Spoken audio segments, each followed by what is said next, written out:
everyone. I thought I'd bring in the story The Land of Apples, particularly because I received a message in some of our comments from Paul Whitehouse, who made a comment about the story regarding the islands of the Fae that Edgar Allan Poe had written about long ago. And I thought it was interesting because I had never read that story. I thought it was an interesting story. And also realizing that he had given me this story, The Land of Apples, which is about, Guinevere and King Arthur. And it's pretty much a discussion about the land of the Fae. And so, quite interesting. And also, it addresses a bigger topic regarding how people put off, some of the stories as being just a fantasy and not really considering the history behind things, in that which further brings us into a place of ignorance and a place where we have to perpetually learn the same lessons over and over again because we refuse to look at things. Now, I know some of the stories, if you listen to some of the indigenous people, in the way that they frame certain things, it doesn't sound very likely, but it's examples. It's the way that it's presented that people toss it aside as a child's tale, and it's not. That's not the case. It's a way to describe and explain life in the way that the world evolved in a very simplistic term, but it doesn't mean that we shouldn't explore what the original story is. And each civilization has a story about a flood.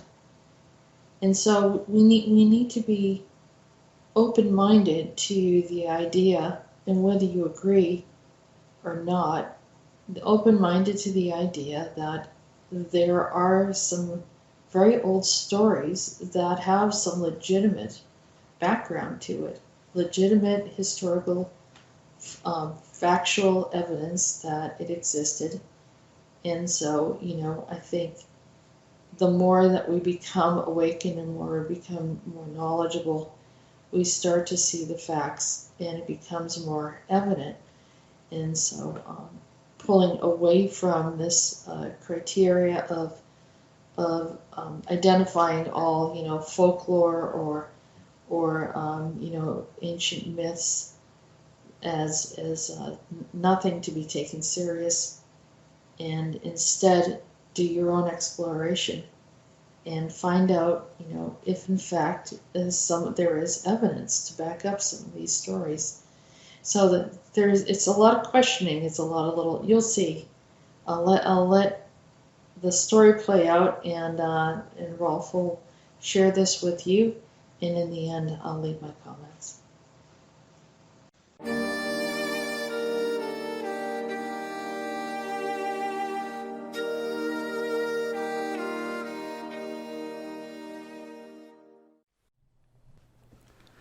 The Land of Apples.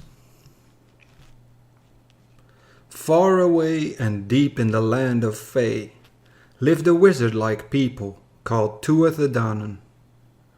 They were powerful, some say, as they hid away deep in the hollow of the earth. There was a question or two, a mystery to unfold. How did some things happen, or was it true what we were told? Can one journey to the center of the earth? Can one fly through an inner portal of immeasurable length? Do the poles reveal a place where light emerges from a vent? Isn't the Earth's center nothing more than a cauldron of molten lava? Where is this place that seems to have another land of mystery around it? 2 continents disappeared without a trace to follow after. Yet writings do appear to say that Lemuria and Atlantis were both inhabited. Then again, there is another mystery of the Bermuda Triangle. This region devours ships, planes, and all those who enter, and has unsolved instances of many missing persons. There are vortexes in our oceans. There are volcanoes on our islands. There are mysteries that lie deep in the blackness of our seas, and we still don't understand what is beneath our trees. There are stories upon stories, legends upon legends, too many mysteries that need to be solved throughout our Earth's history. So I will focus on one so we won't become undone.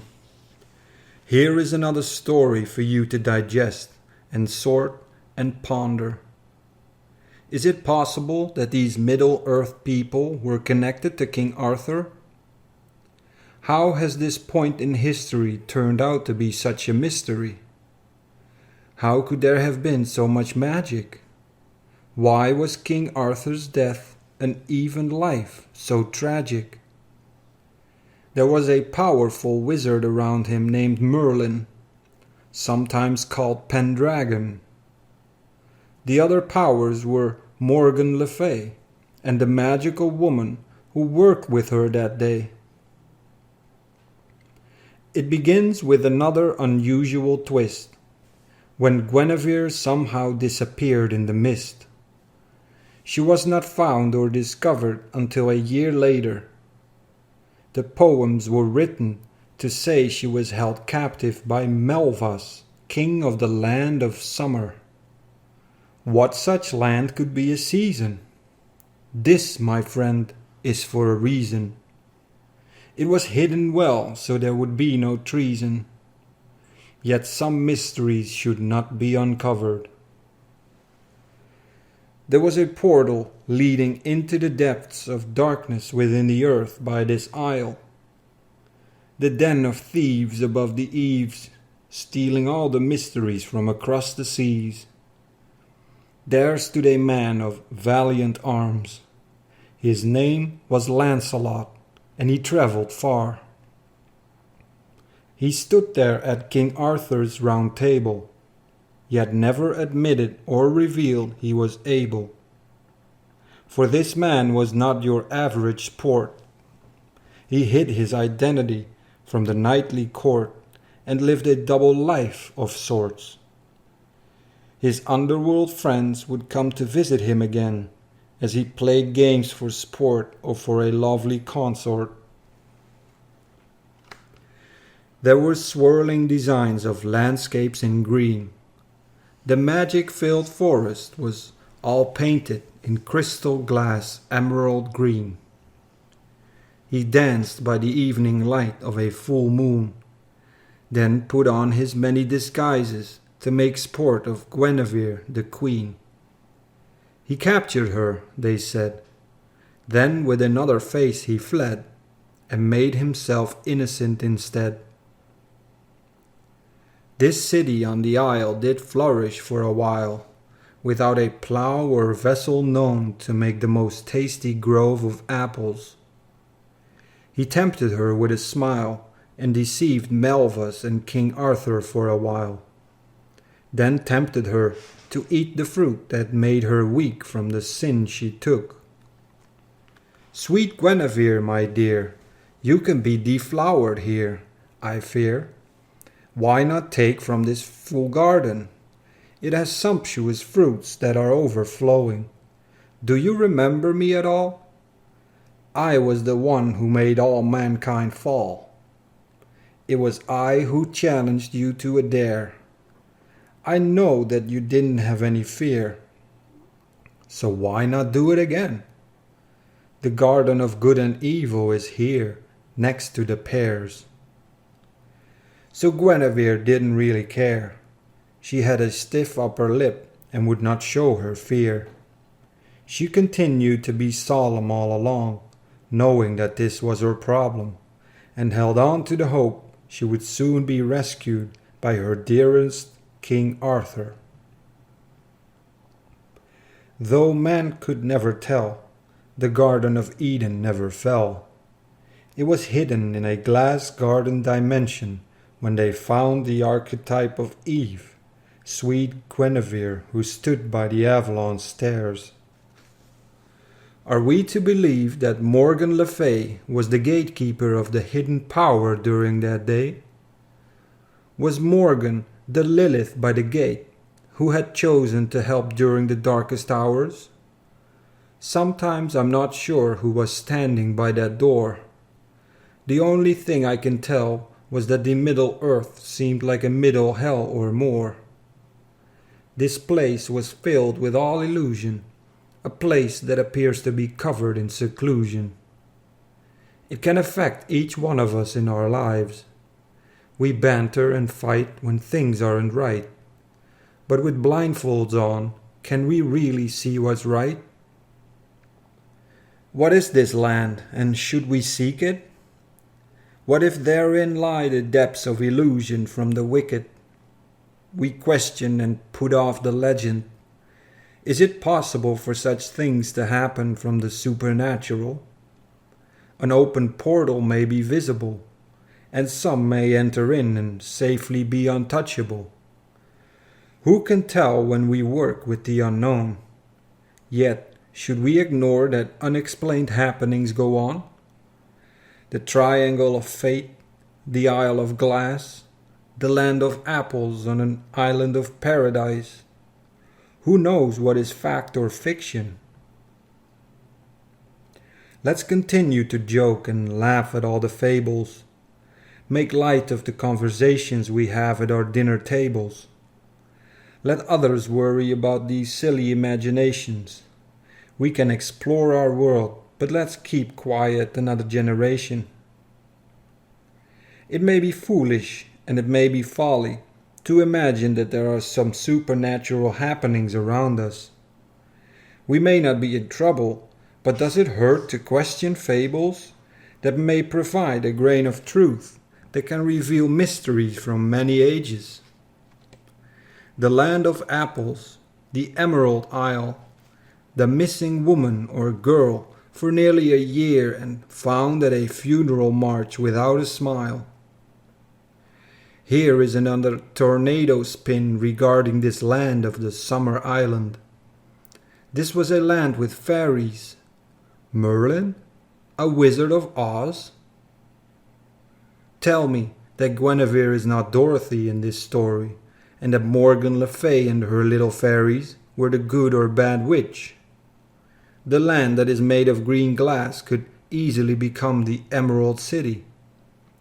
Within the town of Canterbury, there is a fountain with a lion on it. A similar character in Oz was the Cowardly Lion. Here are some other similarities to ponder. The Golden Path, the Little Folk, the Forest of Apples, the crystal ball views like the Crystal City, the Summerland. Are these fictitious places or a portal to the other world? Then, in the end, it is all not real.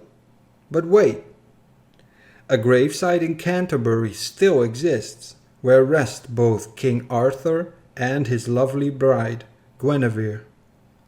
There stood a cross marker made of lead, and deeper in the earth, both of them lay in two hollowed out oak trees. The fable must be more than the eyes can see.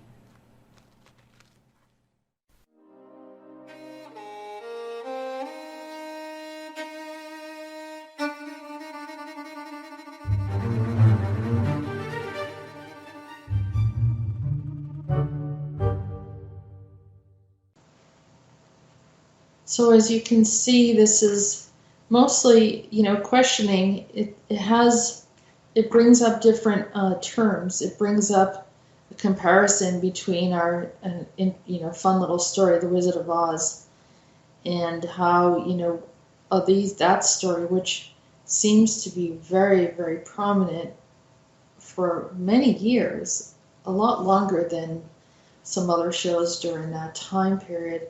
That was in the 1950s, I believe it came out. I'm not sure the exact date, but it was created in a time period when everything was, people were still watching black and white television, and yet when they brought in the Technicolor process, it really came to life it left some type of imprint on everyone. And here we are many, many years later, and that story is still one of a childhood favorite amongst Americans and maybe even many people around the world, because a lot of people know what you're talking about when you talk about the Wizard of Oz. What's interesting is there's little pieces here and there that reference this place called the Land of Apples, and that's literally what they called it. And so we're seeing, the whole Camelot story is filled with magic in unexplained situations that didn't make any sense. So I thought this was worthy of bringing in, and as I said, particularly people are bringing up these questions. Now, the second part is that Paul Whitehouse mentioned this story called The Island of the Fae, which is, you have the story where Edgar Allan Poe's talking, and he's sharing his imagination ideas of the island of the Fae. He mentioned something about a crimson water. Now that's a discussion that I had before. Is this crimson water that comes up? He talks about a mirror view, and of course butterflies, which we know now as a reference to some of the stuff that Monarch uses. So I thought, we're going to probably put a link there of that story of Edgar Allan Poe, which I said, I had never heard of this story before. I thought it was quite interesting. I'm glad that we can put the two of them together. And, this is an old story from the book that I already had written, and a story that he wrote that was quite elegant, quite complex, and as I said before, if I wrote exactly the way he wrote at that time, I think people would have a hard time understanding. It's very beautifully written. People that are very good in understanding literature, are the ones that usually spend time listening to Edgar Allan Poe. I believe that he, had sent the stories to me in a more simplistic form so that people could understand it, so that they would not get hung up on terminology and the complexity of the language as the English language has evolved, particularly in the US. And people don't typically talk the way that he did. And so here we have like a more poetic, basic storytelling, but and actually somewhat simplistic in contrast to the way he wrote. So I hope you enjoy these two stories. It does break up a little bit of what I was bringing in regarding some of this theme of what the 12D Pleiadian was bringing in. But you can give you a little break, a little something to look at, and see the wealth of information that I received from Edgar Allan Poe when I began this whole journey. So thank you for listening, and thank you for your support.